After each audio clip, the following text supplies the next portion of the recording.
Chicken roast বা মুরগ মুসাল্লাম খাওয়ার জন্য আর রেস্টুরেন্টে গিয়ে গাদা গাদা টাকা খরচ করতে হবে না।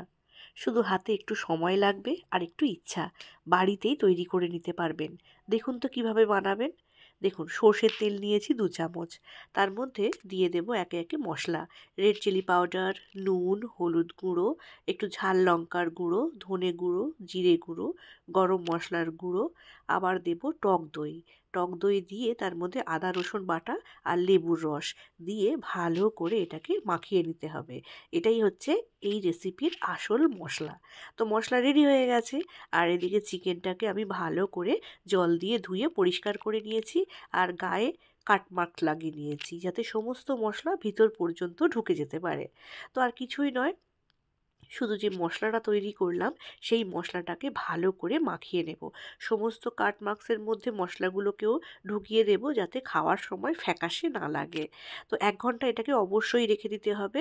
আর হাতে যদি সময় থাকে আরও বেশিক্ষণ রাখলে ভালো হয়।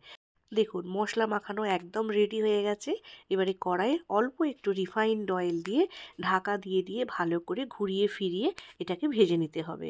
অনেকটা সময়ই লাগবে, আর ফ্লেমটাকে কিন্তু একদম লোতে রাখতে হবে। তাহলে বাড়িতেই তৈরি করে ফেলতে পারবেন মুরগ মুসাল্লাম। কেমন লাগলো অবশ্যই জানাবেন।